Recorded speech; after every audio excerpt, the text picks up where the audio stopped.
Hi guys, welcome to another episode of Gibberish with Gerard. Over the past few months, most Singaporeans have been keeping track of Singapore's daily COVID-19 count, and it's almost become like a daily routine to look out for the WhatsApp or Telegram message every day. However, how many of us have actually bothered to look at Singapore's daily mean temperature and notice the abnormal fluctuations and the current trends not following the historical trends? In fact, I think yesterday our afternoon temperature was much cooler than the midnight temperature just a couple of days ago. And that speaks a lot. I mean, that's not how it should be, but that's what's happening. And I'm sure all of us usually complain about the weather being too hot or being too cold.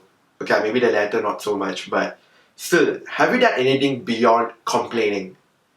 And amid the ongoing global pandemic, I think it has become quite convenient for some, or in fact most of us, to forget about another worldwide disaster that is unfolding but at a slower rate, which is climate change. It is important that we pay attention to this phenomenon because if we don't, we might not even have a habitable place to live in the near future. So to explore more about climate change and its impact, I've invited one of my BMT friends once again, Chester, who will be reading Environmental Earth System Science in NTU this year. Hi Chester, welcome to the show. Hi Gerard, thanks for inviting me to be on this show. Yeah, sure, no problem, Chester. Alright, so Chester, let's take a step back, right, and kind of talk about you. So, if I'm not wrong, right, I understand that you wanted to read mechanical engineering in NTU back when we were serving BMT.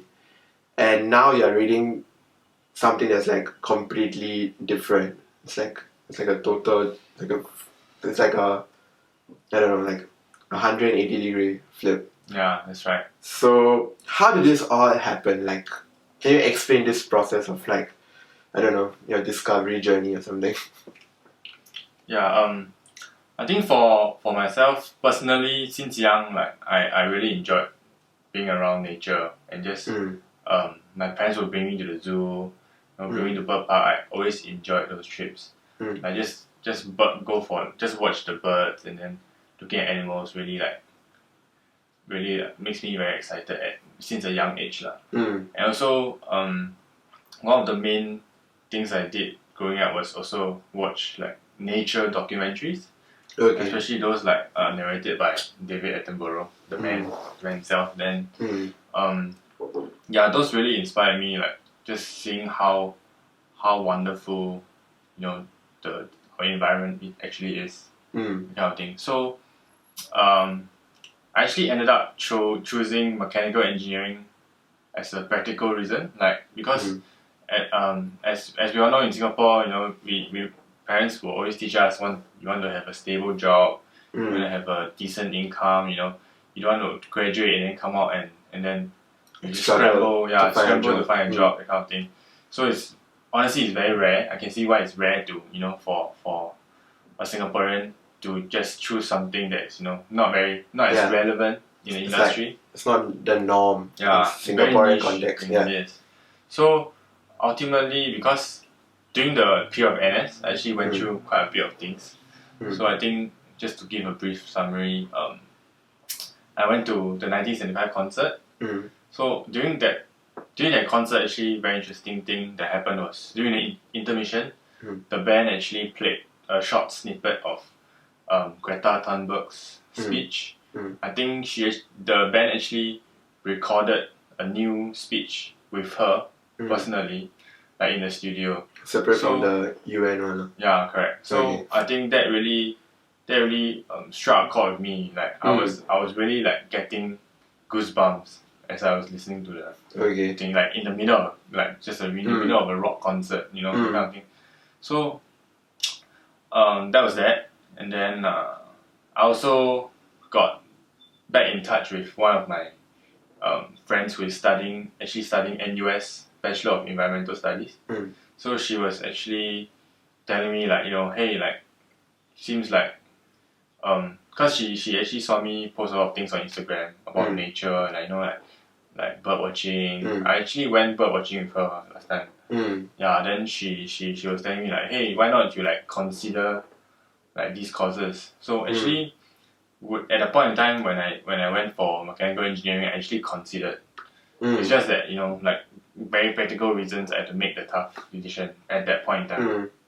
So afterwards, with her encouragement, then also with the SG climate rally also happening, like the climate movement just kind of like it just swept out everything. So like it kind of encouraged me also to just make the decision in the end.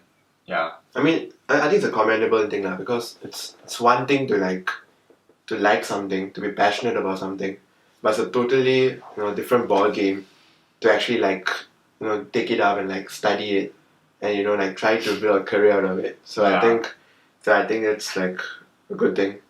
So that's kudos to you.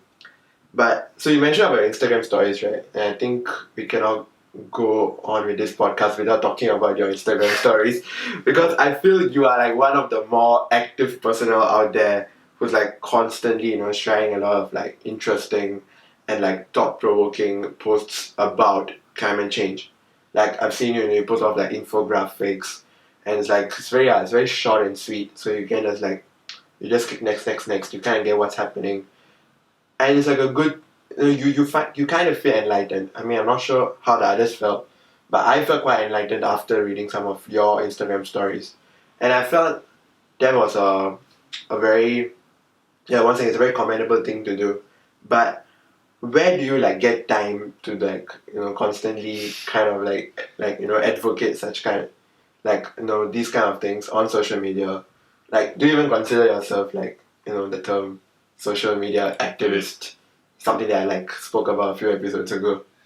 Yeah. To answer that question, I definitely think I'm not one of those people who's so active on Instagram. And where do I find the time? Honestly, I don't have a fixed schedule. If you see my stories, like suddenly Yeah, it's quite random. I named it Daily Facts, but it's not daily, man. In the end, yeah. So there's no fixed schedule. It's just like whenever I want to do it on a basis. And then I think it started with off with like just me trying to share whatever information that I've read or I've learned that's very interesting. I think it's applicable to like my friends, and I just wanted to share it with them just out of pure fun and discovery. The spirit of discovery. I think it's very, especially when I try to compile it in a very concise way and very graphical way. Because for me, I'm a very visual person. So whenever I try to learn things, I will look for diagrams and then I'll draw on them, that kind of thing. So and like just by annotating them, I think it helps to understand, especially via the medium of like Instagram stories. Yeah. Like you tap, then there are so many stories out there, honestly. Yeah. And then you just come across a huge chunk of text. I'm pretty sure people will just click away. Yeah, that's true. Yeah. So that's the idea behind it. Okay, and like, so have you done anything other than just reading up, or like, have you done anything after army to like build up more about your knowledge about environment and climate change? Yeah. So after ORD last year, then no one could have foreseen this COVID thing. Yeah. Right. So I took up a part-time job in Sea Aquarium. Oh, okay. Yeah. Then I was being trained as a tour guide to like lead on like educational tours for schools and for different companies. Okay. So that's that. But then it got cancelled because of COVID. You know. And then so during CB, I actually I did not look for any other part-time job. Although I could have like taken like a temperature screener. That's like very good money. Yeah. But then I took the time to develop myself in terms of just through online courses like the MOOC, massively online something course. Okay. Yeah. So it's like platforms like Coursera, edX. So personally, I went on edX and I got introduced to this course lah. Basically, it's called energy within environmental constraints. Okay. So the course basically just went through with us the different forms of energy, how we use our energy, but the context was in United States, so it's not very like in Singapore. But then there was still some parallels that we can draw. So those are the things that I've learned from the course, and then I also try to incorporate that into my Instagram stories as well. Yeah, so just to share with whoever's interested. So you have kind of done your background research before starting uni? Not really. I think there's still a lot to learn, right? Because this whole climate change thing is a very complex issue. Yeah. I mean, if it was a simple thing, people would have found a solution by now, right? Yeah. So I guess it's really complicated. Okay, Chester. So I think with that we can move on to like the main content of this podcast, which is of course climate change. So what does like climate change mean to you? Well, I think to put it simply, climate change is like consists of two words, right? So the first part, climate, actually refers to weather systems on Earth.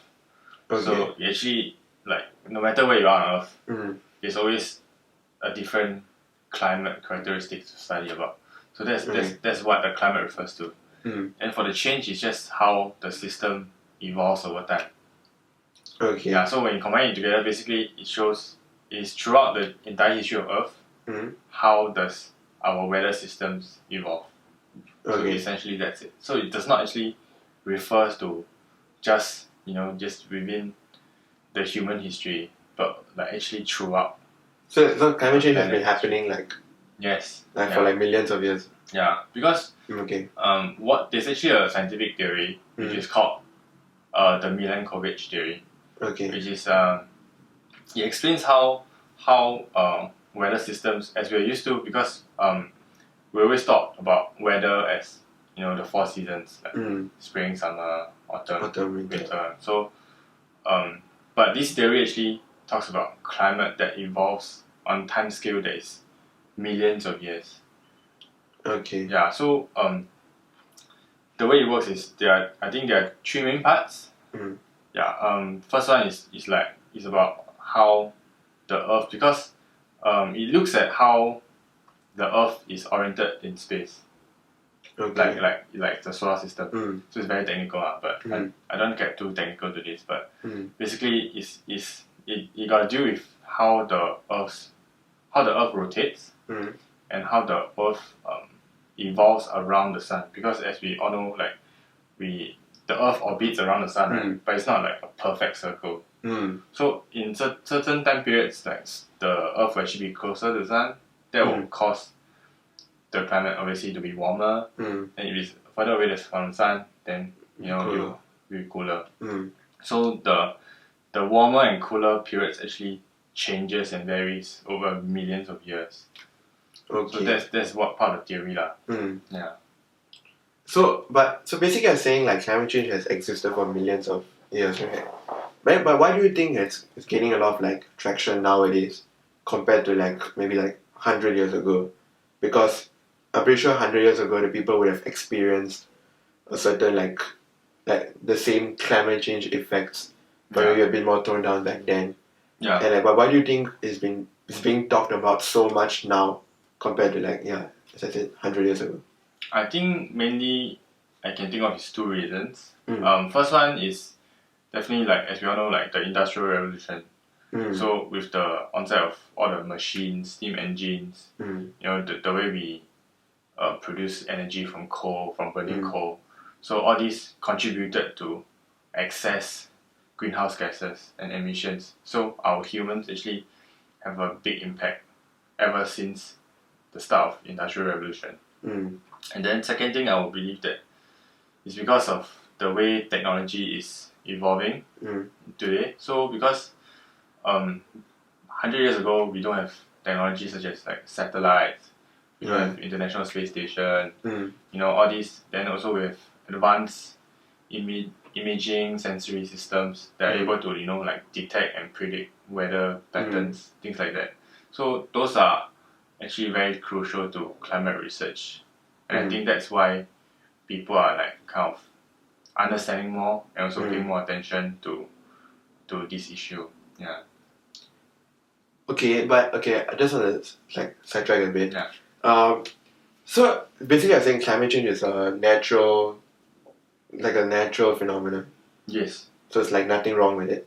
Yeah, like actually climate change is part of what we go through. Like every single animal, you don't even talk about humans, like the entire earth goes through climate change. But just that now you think it's kind of getting accelerated by the human. Yeah, so there's actually a distinct difference between like climate change versus global warming and then climate change caused by humans.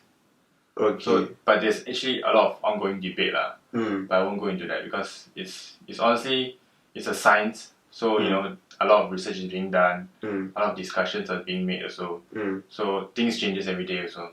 Yeah, but we definitely still need more time to figure out what's exactly causing this accelerated. Okay, so you cannot say it's like it's being accelerated because of human effect. Not as in. But you say there's we can say that so it's a very personal thing now, I feel, because if you actually do delve into research and then you find out that your evidence supports your claim, then that should be your claim now. Yeah. But like on a personal level, what do you think? I personally think that there's definitely an impact of humans on the climate, but it's just very, very difficult to pinpoint, like how are we doing it, and how much extent are we actually worsening the situation. Okay. Yeah. So it's a very complex thing. That's why I want to learn about more. I don't think. Okay. Yeah, that's true. Yeah.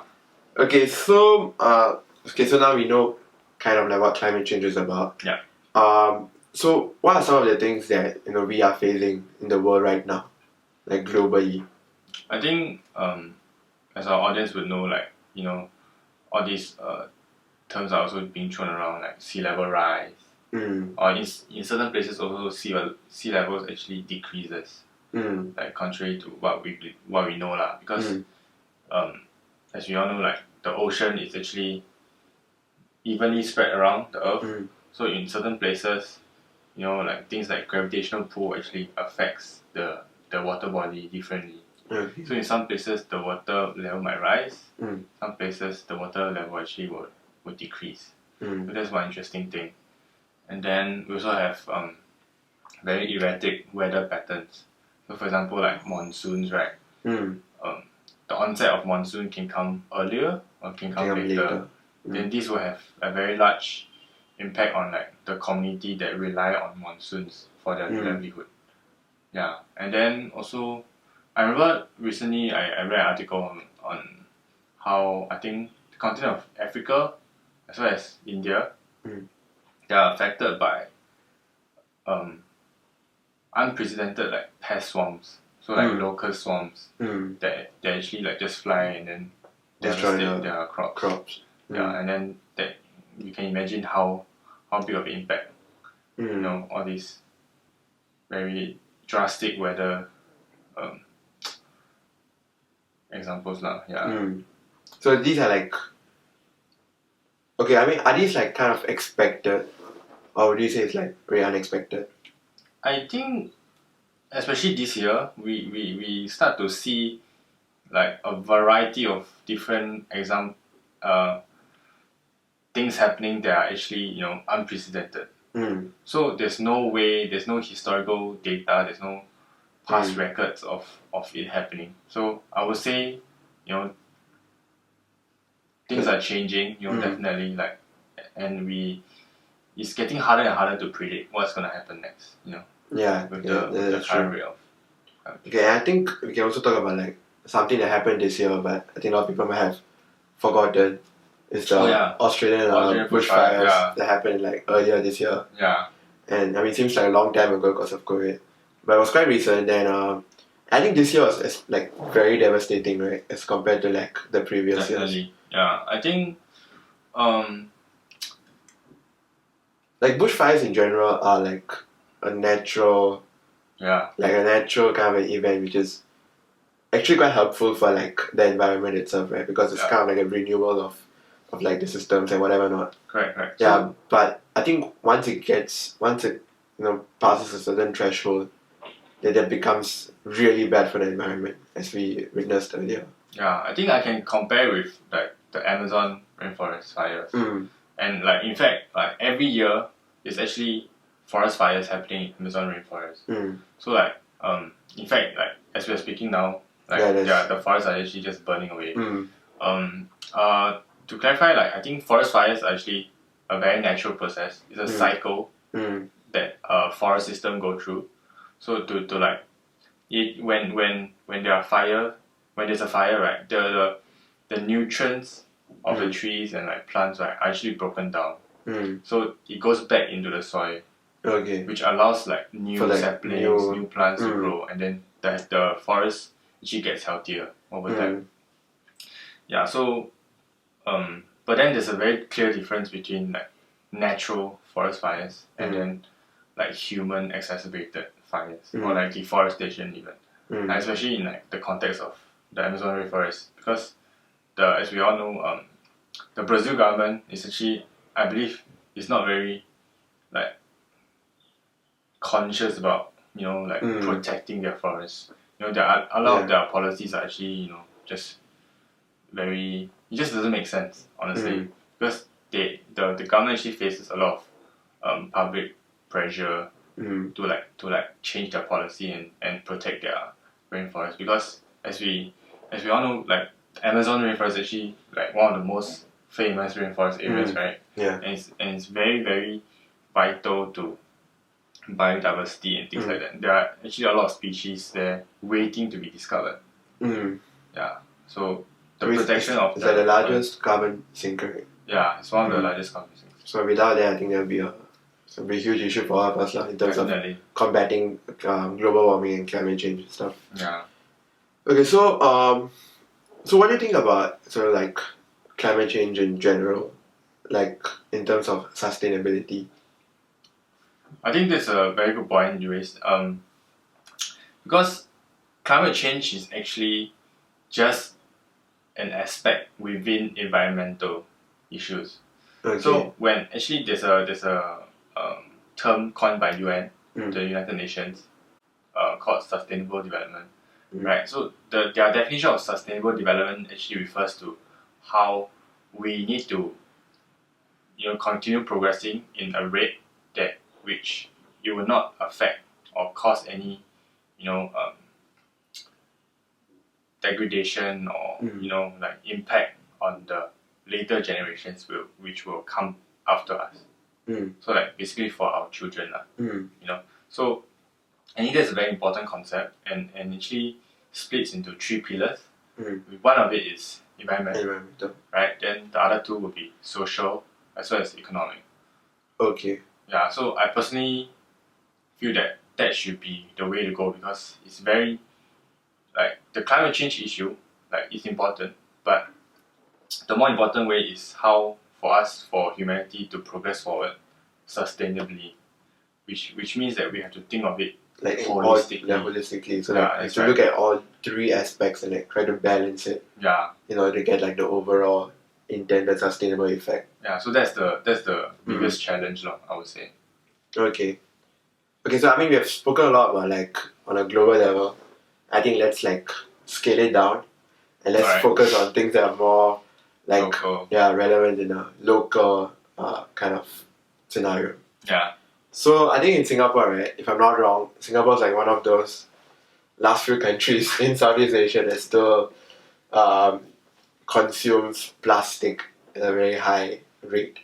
Like if you see, I mean, there was some kind of a plastic straw ban. I mean, it's not a complete ban. Like a lot of like, restaurants and like fast food chains, I mean, they don't give it to you, but if you kind of ask, they will eventually give you a plastic straw. Yeah. And even in like supermarkets, we are encouraged to bring our own bag, but 90% of the time, no one usually brings.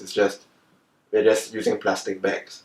And I think the world, I mean, other countries in general have kind of moved away from it they've made a lot of significant progress in terms of reducing plastic consumption, and that's not just limited to like developed countries, right? A lot of developing countries, even around Southeast Asia. You can see like Thailand. Yeah, all of them have made a lot of like conscious effort to move away from this. Yeah.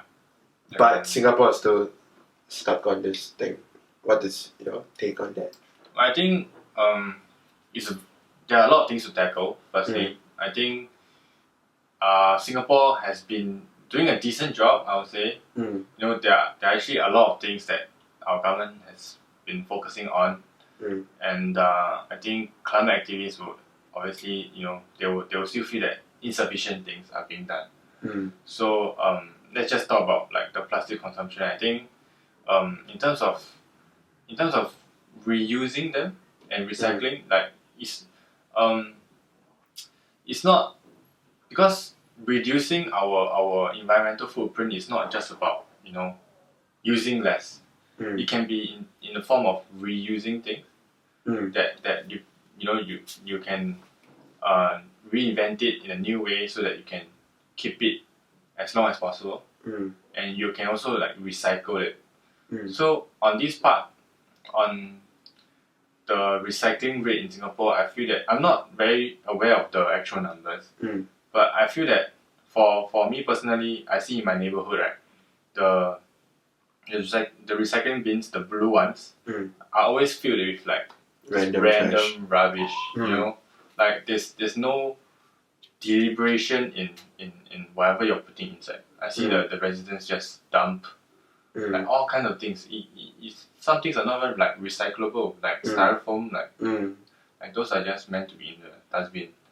So I think more efforts can be done to sort of educate, you know, the general public on the ways to recycle. I believe like maybe a couple of years ago, there were some policies being rolled out, because I remember there was a point in time like we had to like recycle bottles, plastic bottles, and then we get some money back.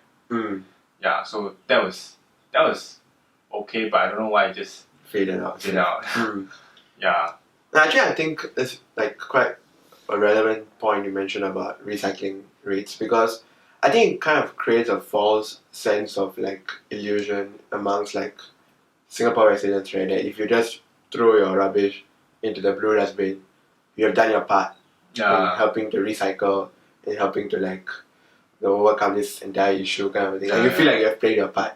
But the thing is, throwing your rubbish into the blue bin is not equal to like recycling properly. Yeah, exactly. Because I think recycling properly, you have to do like, I mean, there's like, I think you have to like, there's a certain actions you need to take before can be considered as properly recycled. Correct. Any like a slightest form of contamination kind of defeats the whole purpose. Yeah, the entire bin will just go to waste. You know? 99 guys can do it properly, and it all takes one guy to just like this guy is his plastic bottle and anything like with like dirt or something, and that's it.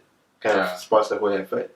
And I think that's something that I think Singapore needs to kind of educate people on. I mean, maybe not now because of the COVID situation, but I think in the near future, I think it's about time that we kind of talk about all these things. And you know, I think education is very important, as you've mentioned earlier as well. Like people need to know about this so that things can be done and we can see, you know, like in terms of results. So I think that's important. Actually, I also have one more point to add, because I want to compare it with other countries. Okay. So basically, earlier this year I actually went to China, Shanghai. So that was pre-COVID. But basically, I think like seeing, I not only went to Shanghai, I also went to Hangzhou, which is a city, like a secondary city near Shanghai also. So I compared like the cleanliness of the streets to Singapore. Honestly, you know, Singapore, like, you know, they advocate themselves as, you know, garden city, being very green, being very clean. But over the years, honestly, like, let me ask you, like, do you think the streets are like actually that clean? I don't think they're as clean as they used to be. Right. Yeah, so I think Hangzhou and Shanghai actually has done a good job, like because I see their dustbins on the streets. It's not just like a green bin.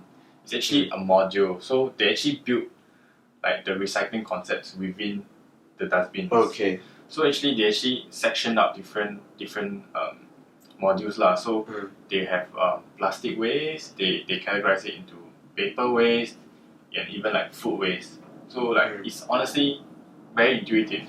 You know, when you have something wet, something that you consumed, you just throw into the food waste. You know, so it doesn't. It is also rare for them to get like contaminated across. Yeah. So I think that's a good part done on them. Okay.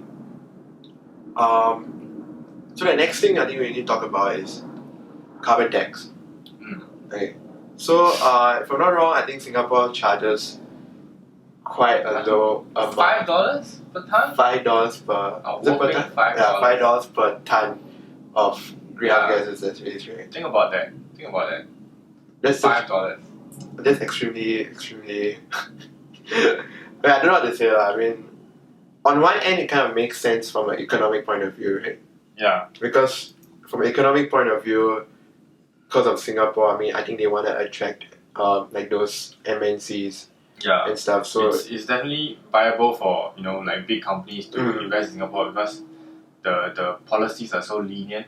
Yeah, they're quite lax. And very encourages people to invest and spend money in Singapore. Yeah. But on the other hand, it's not enough, right? There will be some cost lah. The cost is bad in terms of environmental lah. But I feel that although like this argument could be made, right? But honestly, I also empathize with the government because I feel that government is. It's not saying like they are not doing anything. Like they actually are able to analyze the data and then come up with a plan that is proportional. I would say the word. I would use the word proportional to like Singapore's context because Singapore is a very small country. So honestly, reducing carbon emissions or reducing our environmental footprint, it's not gonna like do as much as let's say US. US gonna shut down every single carbon dioxide producing factory. Just gonna do that. The impact will be much more greater compared to That's correct. So and obviously we all know that US Donald Trump, he just quit the climate. Oh yeah, he quit the Paris Agreement. Yeah, so that is honestly. I'm speechless lah, honestly. Yeah, and that just poses another additional challenge, which no one has asked for. Yeah. Okay, so finally, right? I think to round off this climate change issue, I think we can talk about. Is there any like local startups that kind of focus on tackling this kind of climate change issues? Yeah. From what I've read, I encountered a few, but just to name, there's one called Sustainable, which is founded by Samantha Tian, and there's another one, I believe her Instagram page is called Bamboo Straw Girl. But I think the local startups mainly deal with like eco-friendly products, so they sell reusable straws like metal straws or bamboo straws, cutleries, or tumblers or water bottle, things like that. So I think Sustainable was one of the biggest that I've came across so far, and yes, definitely piqued my interest because they not only sell these things, but they use their profits, right, to actually provide grants to support ecotourism in Southeast Asia. So for example, like Philippines or Thailand, right? So as you know, a lot of tourist activities actually happens, like there's a lot of snorkeling, there's a lot of diving, things like that. So they Sustainable is able to provide grants, to give out grants to the local communities to support their tourism the entire system to be more sustainable.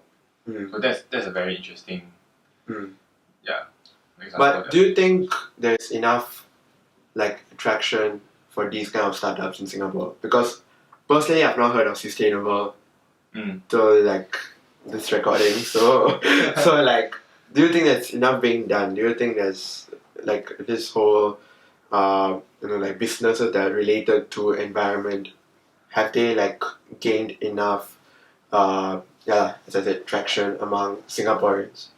Yeah, I think that's a very valid point. Personally, I feel that because eco business is a very new thing, it's a very new trend. Governments around the world are still trying to figure out how's it gonna be like, how it's gonna develop into. Different policies are being put in place. Recently, I also came across an article on how MAS, which is Monetary Authority of Singapore, right? They actually are starting to give out. I believe they call it green grants. Okay. So green bonds. Green bonds. So to support startup like this. So I believe not enough advocacy is out there, but there are actually encouraging signs of Singapore government being supportive and the local startup scene is getting more and more sustainable and I feel that's a very so there are evidences of the industry getting more and more attention, getting developed, and more emphasis placed on them by the Singapore government. So you think, but you still think there's room for improvement? Definitely, I think that's there's room for improvement for almost everything in the world. That's why. That's but the spirit especially for this, I think a lot more can be done. Yes. In terms of promotions and education and stuff. Yeah, I think Singapore as a leader in Southeast Asia, more can be done to set example for other countries. Yeah. I think that's quite important. Yeah, it's a good thing that you mentioned. Yeah. Okay, Chester. So having explored what are the effects of climate change and globally as well as locally in Singapore, I think we can move on to our next segment where we can talk about certain interesting stuff. Yep. So the first thing I want to talk about is has COVID-19 played an impactful role kind of changing our behavior and our lifestyle, which in turn kind of helps in tackling this climate change issue? That's a very good question. I think intuitively we all know that when there's a global lockdown, a lot of countries, a lot of cities have been imposed a lockdown. So people reduce the number of people outside has reduced, the cars on the road has reduced. So evidently there will be lesser traffic on the road, then which will lead to a reduction in the greenhouse gas emissions. So that's a very obvious thing. Yeah, that's obviously a good thing. But has there been cases where the opposite, the converse has happened, where certain things that we did during this COVID-19 kind of not helped to tackle climate change? Yeah, that's a very interesting point also, because to add on to just now, I think one of the main arguments and main problem that we face is after this entire circuit breaker, after this lockdown period, how are the countries, how are the cities gonna recuperate, after this entire situation die down. So, for example, China, you can see once their lockdown is lifted, all the industries, factories go back to work. Their emission levels are back again, to the previous levels. And I think in some cases it's higher because they want to make up for whatever kind of loss. Yeah, so in that sense, it's also kind of, it's indeed a bit sad for the environment, because we have been through this, we're able to pull through this circuit breaker period, but yet we are actually contributing more in the end. It's also to do with plastic consumptions, right? And don't you think like around circuit breaker, just before circuit breaker, Oh yeah, so when there was because a lot of panic buying, yeah. So in terms of panic buying, because the government suddenly imposed the rules, and everyone is like, this has never happened before. Yeah, like I gotta stock up. Like for myself, I actually bought like more boxes of pastas that I required. Really? Yeah. Yeah, see, I mean that in turn will lead you to take more plastic, consume more plastic bags. Exactly. So isn't that like also kind of a negative effect of COVID-19? Yeah, so it honestly is it's quite a like interesting issue because there will be a spike at the start, but as we go through circuit breaker, things kind of die down, and I think one interesting thing is that people also pick up new habits. So people actually start composting. They learn how to compost. They learn how to grow their own food. They do a lot of gardening. So that actually in however small impact they may have, but they are still actually doing good for the environment. Yeah, so that's very encouraging as well. So overall speaking, like, do you think COVID-19 has had a good effect or a bad effect in terms of environment? Honestly, well, we all know COVID-19 hasn't gone away. And so far, based on your initial assessment. Yeah, and I think I personally can't tell. Okay. I just can't. Like, if I could predict what's gonna happen, then I won't be here. I'll be. No, but like, do you think so far, like, what COVID-19 has done in terms of these lockdowns and things, do you think it's like the break that our Earth needed? I think it has served well as a wake-up call. Because as people like stay at home, they spend time with their own family or be it themselves.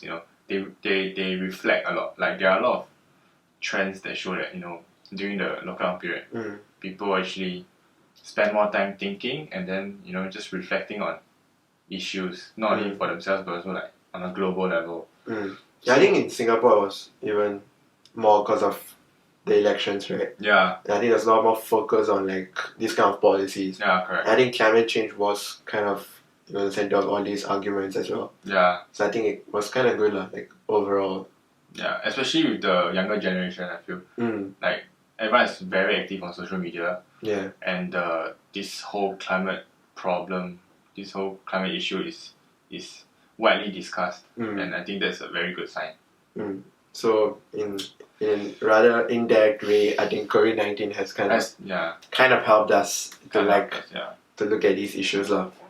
Okay, and then so moving on, we have this, I don't know, a bit of a controversial thing to ask or to like put forward. Is I don't know, as like Donald Trump believes, or like a lot of people, some people in this world believe, is global warming like a hoax? Like, do you think this whole thing is fake?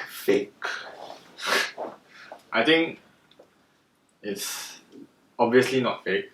I mean, the concept of global warming, we feel it every day, especially in Singapore. Like just yesterday or a few days ago, like I was just walking on the street, like, and it was so hot. I really don't want to turn on my aircon or like go like use an aircon, but I can't help it, man. Yeah, it was really hot. Like I think I walked like in yesterday also, like we just walked for a while. Yeah. In the evening, it wasn't even like afternoon or anything. And I think I sweated a lot. So, like ultimately, like as being as environmentally conscious as I am, right? Like I try my best to reduce my footprint. But then I feel that ultimately it's a very personal thing. Like you gotta do what you believe in. So in terms of that, you cannot just compare between individuals. What they think, what their views. So some people might think, oh, I'm gonna make a contribution by turning vegan. For example. So so I feel that like people who believe that like global warming is a hoax,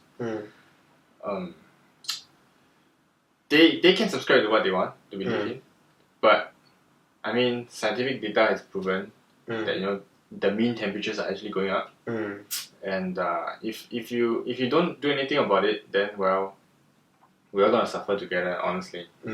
And it's very unfortunate that the power, like an unproportional power, it lies with someone who believes that it's a hoax. That's the concerning bit. And I think we can also talk about an article that I think you came across recently, which you shared with me during this podcast, and I kind of found it really a very interesting viewpoint. As in, it's not. I wouldn't say it wasn't inflammatory in any sense, but it was just a bit controversial, and it was like a totally different viewpoint of this entire climate change thing. And I think it was more about cancel culture that exists within the climate change or climate and in fact it's research. Not just like climate change, it's just the whole scientific community. The whole research where they say scientists are now actively cancelling the scientific methods. What do you think about it? Can you explain more about the article? I think that was a very I think I really liked it. I actually came across this article while I was doing my because university started, so I was doing some work related to what I'm studying. So I came across this article, and basically the summary is about how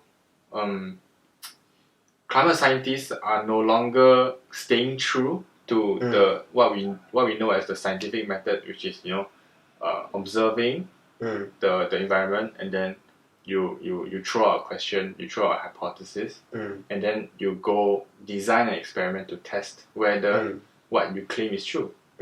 So that is known as the scientific method. But this article explores that a lot of climate scientists in the current situation, a lot of them are not following the noble scientific cause, but they are actually just doing their own things for their own.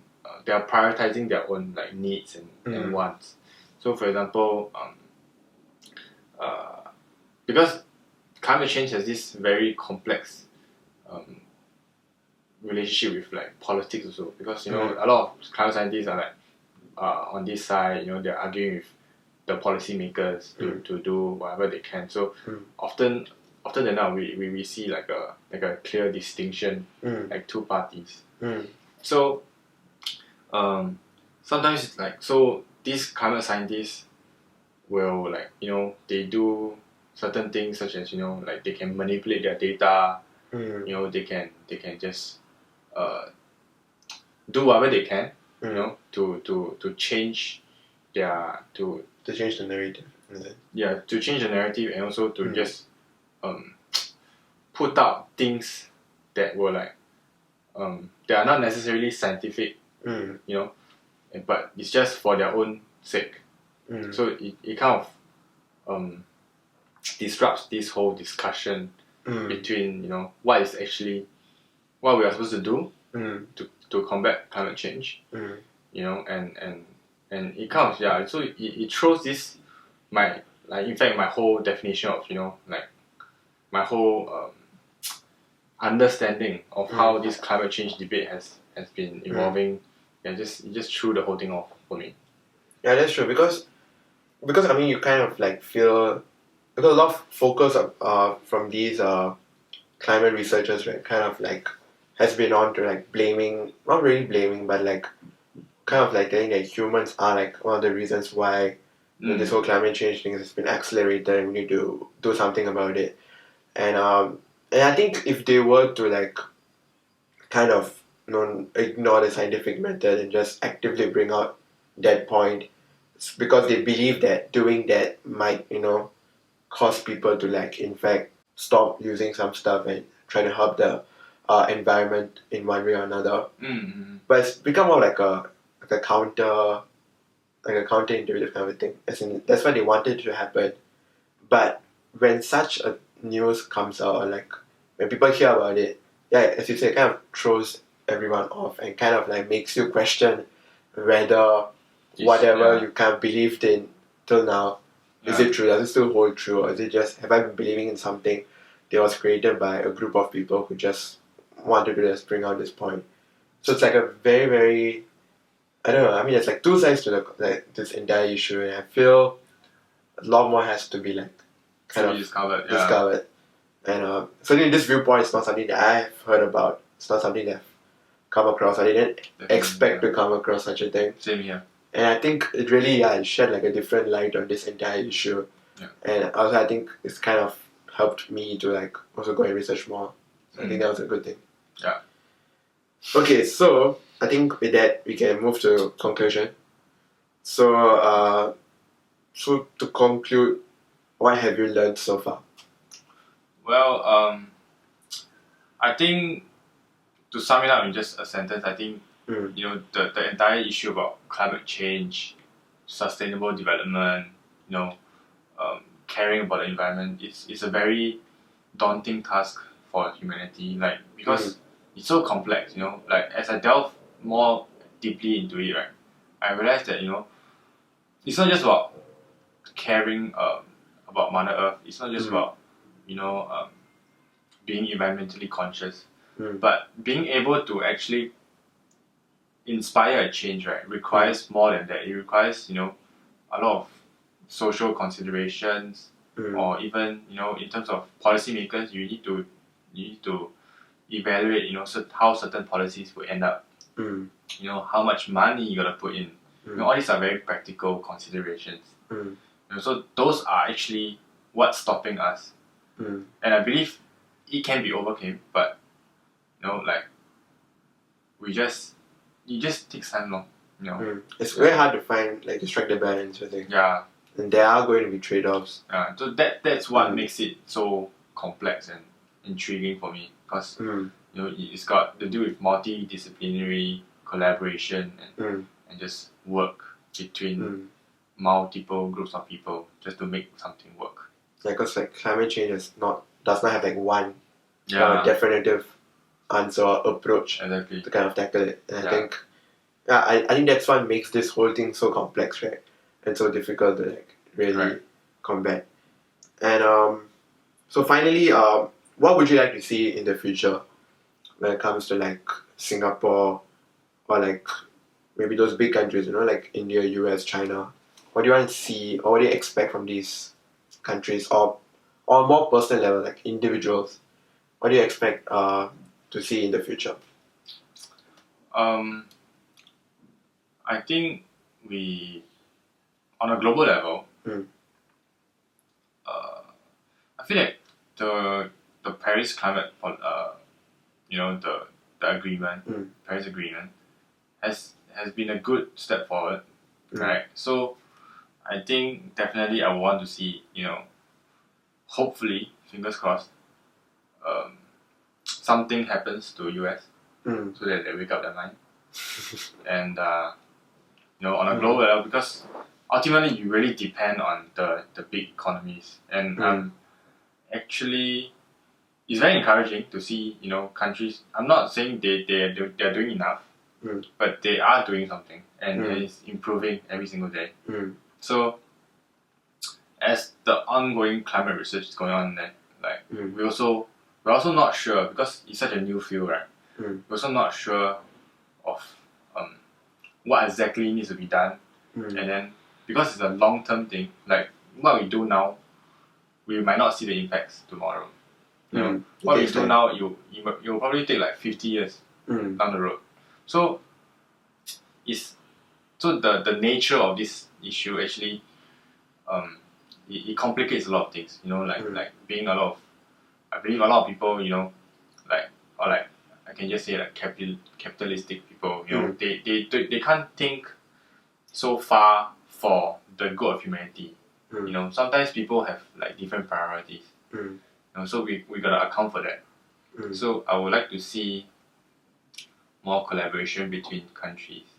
And then I think for Singapore, carbon tax definitely gotta up it. You know, gotta increase it. $5 per tonne is.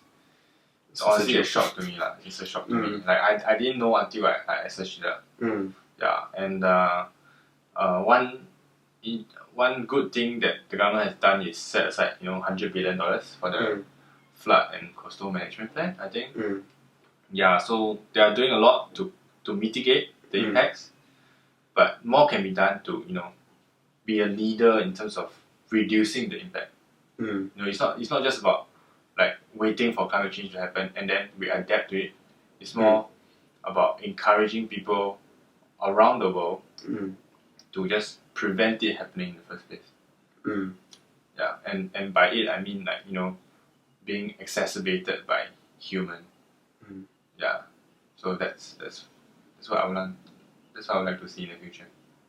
Alright, so I think with that we have come to the end of this episode, and honestly I've learned a lot about climate change today, or like while working during this entire podcast session. And I'm glad I'm able to do this particular podcast because I really wanted to talk and like spread awareness about climate change in whatever small way possible. And I think this is the a minimum that I can do is to talk about it on a podcast platform and just allow people to listen to it and really decide for themselves whether climate change is real and get to know more about its impact. So thank you, Chester, for helping me out in that regard. I think it was very nice having you on this podcast and sharing your thoughts about climate change, and especially because you're going to study about this. I think you had a better subject knowledge, and for you to share on this podcast, I think that was a really nice thing. Thanks, Gerald. Thank you. And to you guys, I think we should kind of understand that climate change is real and it's here to stay. And until we do kind of implement our climate change equivalent of lockdowns and social distancing measures to slow things down, I think there's a lot to be done and we have to act swiftly. And and I also came across this phrase which says whatever happens in the Arctic does not stay in the Arctic. So that basically means whatever a lot of climate change things are happening kind of starts off with the North Pole, South Pole kind of a thing, and it doesn't really stay there. Kind of those impacts, right? Kind of as in those changes kind of impacts every continent around the world. Interconnected. Yes, interconnected. So I think that was a good phrase to end it off. So yeah, see you guys in another episode next week. Till then, goodbye. Okay, I think we're done. That's good, right? Yeah.